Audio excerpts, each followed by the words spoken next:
I did my hair. Let me stop. So today for the video, what am I talking about? So for this video, I definitely want to talk about obviously anxiety, depression, and anxious thoughts, right? So the reason why I'm doing this video is because a friend of mine actually came to me. He's like, yo, I have a lot going on right now, a lot of thoughts in my head, and I'm just kind of trying to quiet my mind.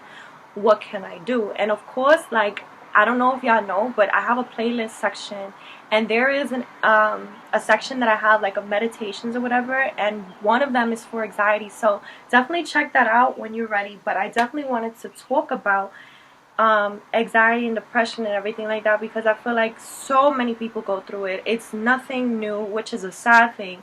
Not to say it's nothing new, it's nothing uncommon, I would say. So where should I start? Should I give my experience first? Should I give the advice first? Let's just see how this will transition, right? So there was a point in time, I guess my experience, there was a point in time where I used to not necessarily be conscious of the thoughts that I have in my head. So honestly, it's just like me, my thoughts, and it's just racing, and imagining like 50 million tabs open in your head, right? And I would never forget, like, I was in a period of time where I was stressed out. So I was dealing with where I was living. My living situation was shitty. People around me were shitty. Everything was just going on, and it was a lot of stress. And it caused me to have anxiety attacks because it was like a boiling point. But when I tell you this was like the worst, I mean, it was crazy. Like, I've never experienced nothing like that before, where I couldn't catch my breath and I'm having an attack and I couldn't breathe and I'm just crying and I could feel the pressure and the emotions and the physical sensations of the anxiety attack and just the stress. And it was just like everything was happening all at once, and it really threw me off, obviously. But yeah, it was a lot, and I had to think back, like, why did that happen to me? And it's because we will constantly bottle in so much emotions, trap things down, push it down deep within ourselves, and hold that space for us, hold that space for those things, and we don't release. We don't let go of certain things, and we think that maybe if we don't speak on certain things, then they'll go away, or maybe if we numb these things, they'll go away. But no, baby, like, that's the reason why my anxiety attack, I don't want to show my bottom, let me stop, but that's the reason why my anxiety attack, the first time I ever had it, which was in February of 2019, but the reason why it was so what is it? What's the word? So big, I guess? Man, that was weak. The reason why it was so severe, was because that's years of trauma, years of hurt, years of pain, of not speaking up on things, not having outlets in order to express myself and being able to be open and releasing these energies. Because what people don't realize, that, and you know what's crazy? All right, pause, okay? Yeah. So the reason why I have, in my playlist section, I have out my window playlist section, right? And I do that for a reason. And I also wasn't gonna like edit out the sounds or try to play with the sounds of the window is open and everything like that, because I kind of want y'all to hear, like, certain times people be bumping music out this window and it gets me an excited mood. So that's the reason why I have this playlist, right? So go check that out when y'all ready. But back to my story. I wish I remember where I was at. But either way, my anxiety attack was so severe because we think that, I thought that I could just keep things in or not tell anybody or keep it to myself and just continue life on, and that is not what we need to do. And I remember, after my attacks, I went to therapy and just, introspection and everything like that, and I realized, like, when we bottle things up and we keep them within ourselves and we don't tell anybody about it, we keep that energy within our body. Energy can't be created nor destroyed. So if we feel anger and we don't release that anger, or we don't process it in a healthy way, I would say, instead of like drinking or smoking it away, whatever, we don't process it in a healthy way, that energy is still within you. because you haven't transmuted to something positive, or you haven't transmuted to anything else, so that anger will still be in your body. And to get a little deeper on that, that's the reason why many people have like cancers and tumors and everything like that, because of years and years of stored up energy within them that they haven't released. So it, like, your cells literally started to, like, their cells will literally start to manifest into a tumor, you know. And that's crazy. We don't think about these things, and we think that it'll just wipe away, but it's not true. So after, you know, realizing what it is that caused my anxiety, where it's so much stress, I'm bottling things up, suppressing so much emotions, and not telling anybody about it, I said, so how do we fix this? You know, talking to my therapist, how do we fix this? And she told me, I'm not even going to give her credit, because I don't, let me stop. Credit where it's due, right? She told me, like, what do you love to do? And I was like, well, I'm an artist, and, you know, and I was like, but what else? Like, but what can I do? Like, give me something practical that I can do. She's like, no, if you love art, then let's do something with your art. You feel me? Like, let's start painting. Let's start, you know, marketing ourselves. Let's start setting things up and doing, you know, step into what it is you like to do. And I was just like, lady, how is that going to help my anxiety with my many thousand thoughts that won't stop, and I can't stop it, in my breathing, and how can I fix that? You know? And she's like, no, like, that would be therapy. And that's another reason why I began painting again after years. Like, I haven't touched art, well, since 2015, so this was 2019. In 4 years, I haven't been creative at all. Like, nothing at least to display like that, you know. But it was years that I haven't expressed myself in the way that I know kept me sane, you know. Because when I was in, for instance, when I was in high school, many of the ways that I dealt with my anger and my emotions and the things I went through was soccer. I was playing sports. I had an activity. And that's where, that's going to be that's one of my points that I want to make, is that it's important to have many hobbies, activities, and cultivate a life where these things are incorporated in your everyday life, in your routine, so that you can find outlets, a positive outlet, to be able to release these emotions that we have, which bottle up and cause our anxiety, it cause our depression, it cause these thoughts from going on and on and on, because we haven't transmute a negative thought to something positive, and taking that negative energy and being freaking alchemists and changing into, you know, greatness, good things. Okay? So like like my therapist told me, do what you love to do. So I said, oh, okay, so I'm a paint. She said, whenever you're mad, you paint. When you get upset, you paint. And I'm like, but what is that doing? And like I just said, it's transmuting that negative and putting it into a creative project, so that we're taking a negative and changing it to a positive. And then you're also contributing to what it is you like to do. And if you want to think about it on a spiritual level, I honestly believe you could, I'm not going to quote him. I'll do a paraphrase. What's this guy's name? Infinite Waters, right? So he was saying, like, he was saying, oh, your talents, when you do things that God gives you these gifts. So when you apply these gifts and you use these gifts, and you take your talents and skills that you have and you work at them and you master them, that creates sums of money.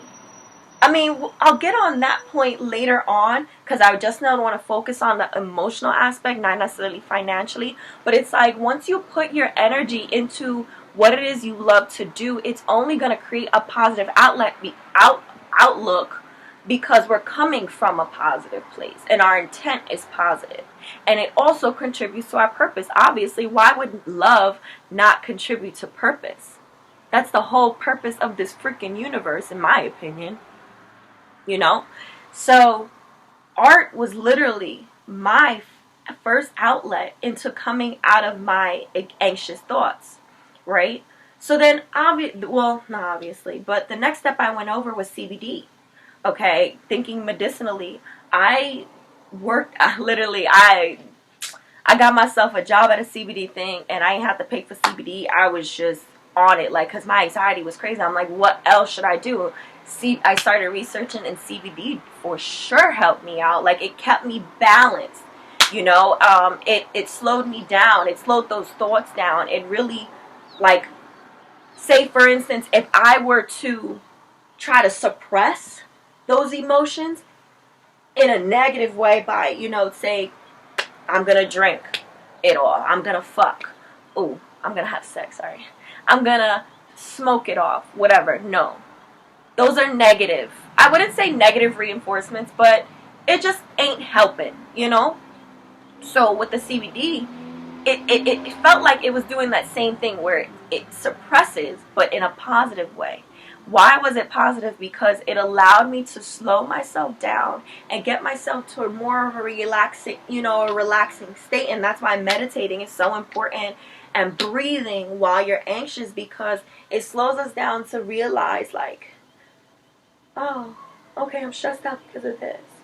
And then it gets you into a different frequency to be able to process what it is that's going on with you, because there's nothing wrong with feeling anger. There's nothing wrong with being sad. It's just a matter of seeing, allowing the emotion to come to you, and then seeing it, feeling it, processing, and let it slide off. We don't have to become these emotions. We don't have to be depressed. We don't have to call it my anxiety. Like, these things shouldn't belong to us. It's just something we feel as humans to be able to, it's a part of the human, journey, the human experience, to feel these things, because then we'll know what happiness is. Then we'll know what joy is. And let's go back. Do things that you love to do. As I said, it's going to help us feel joyful, because we're able to feel what it's like to be anxious. So what is we do to get out of these anxious steps? We do things that we love to do. I love to do art. I love to cook. I love to do yoga. And that's literally, this is why my channel is about this. Because this is my therapy. Oh my God. Literally. I had to turn my hobbies and my interests into my therapy to help me with my anxiety, to help me with my depression. Because many times I realize many people don't have hobbies. They don't have outlets, positive outlets to be able to express themselves. So for a person who has no hobbies, they don't do art, they don't do yoga, they don't do crafts and cook, and what do? They fall to negativity, or they fall to negative reinforcements. And it's just like they're with themselves, so they go crazy, and they need to do something. They need to find the fix to fix this damn anxiety. So that's why I think it's 100% important to find it is what you love to do. And if you need help doing that, look at what you did as a child. And I know everyone didn't have the same lifestyle as a child, but definitely think about the hobbies you did in school. Think about what bring you joy when you were like a kid at your grandma, whatever. It's like these are the same things that is going to keep us going. And like I said, sports was my outlet. So physical activity. I mean, I'm not going to be playing soccer and running track no time soon. Or maybe, I hope so. But I found yoga. And that is what's keeping me, and just being able to get us back down. And I wouldn't say back down, more so rise up to a different set of frequency, because anxiety is very low on the chart. I'm gonna put a chart. No, I'm gonna put it in this section. My art is over there. But I'm gonna put the chart showing where anxiety is on the spectrum of frequency, and anxiety's here. We need to get to joy. We need to get to love. We need to get to happiness. So we have to raise ourselves into, like I said, doing what we love, bringing the frequency up here, and being able to be like, oh, okay, I'm good now because I'm happy. This thing is allowing me to, not to say forget about these things, because I find that, while I'm in yoga, I hear the thoughts of what's going on, but I know that I'm doing activity and working towards fixing it positively, right? And I want to go back to what I was saying, how like this is really my therapy. So I found ways to, this is helping me with my anxiety and depression and things I'm getting sad with, because I found ways to, group my hobbies and find out ways how I can bring everything together and still help me. Because honestly, it's so unrealistic to tell somebody that they're not going to feel anxious even after they have after having a period of joy. Like, the life is a roller coaster, constantly changing, like ups and downs, and you're not going to always feel happy. So when you do come to a time where you're anxious and you're depressed and you're sad and shit, I'm repeating myself, but it needs to be drilled. Like, we need to have things set up for us so that we can run to these things when we're not in a good stuff in the back of our heads. Like, I know if I just paint today that I will probably change my mood, and on the other end of me painting will be a better mood, and it won't have me thinking about X, Y, and Z, you know. So it's like, fill in, you know, allow yourself, when you're, you know, in a good mood, figure out what it is you like to do, because that's what's really going to save you. And I know it's hard when you're depressed to get up out of your funk, you know, but as long as, you know, like, I feel like the first step in it is just having a knowing that there's something better for you, having an option, a positive option for you. Because boy, I tell you, I used to have wine and weed nights, and it wasn't helping. That's why I exploded, you know. So I've created a space for myself, and environment is very important, of course, when you have these things. But at least if you have a journal, anything to help you, then you're good to go. Because boy, these is talking, like, I'm talking to you guys, this is helping me, because as I'm talking to you, it's healing me, because I take my own advice. Like, I don't just be talking, and, you know, like, I stand by what I say. And, you know, if you want to check me, keep the receipts, do what you got to do, but I stand by what I say. And it's very important that I'm very transparent and real and raw with you guys, because I want people to know that I practice what I preach. So, you know, finding the right space for me and finding the right activities to keep me going is what's helping me, you know, when I know that, you know, there might come a day where I might feel depressed again. And I know that even though I might lay in bed all day, that there's still something there for me to do when I'm ready. And boy, I don't want to repeat myself, because I could go on and on about, because it's not a good feeling, bro. Like, for sure. Oh, last thing. I have 3 minutes. I want to make this a 20-minute video. I cut myself off a lot. Let me stop.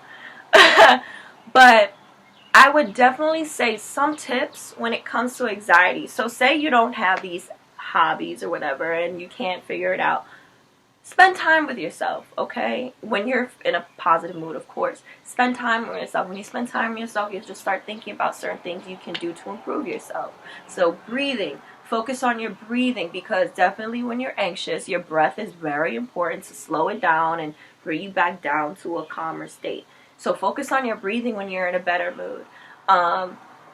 Definitely, like, you know, when your heart is racing like that, find something that will put you down and, you know, like, slow you down. Because like I said, CBD, I got my CBD right here, and this thing is helping me out. Well, it helps me out when I need it sometimes. Or burn an incense, go for a walk outside, like, get some fresh air. Like, I have this window open all the time because I need fresh air. I need to feel like things are circulating in and circulating out, and there's no stagnant energy. So you got to keep moving. And not to say rushing, but making sure that you're up and your energy can move and change and not stay in such a low vibration. So I think that's pretty much it. And I hope you had, you know, you took something away from this. And I'm so glad to be able to share this, because, boy, I didn't know what to do last year. And I'm so glad I found what it is I love to do to keep me in a good mood. So yeah, thank you. Bye.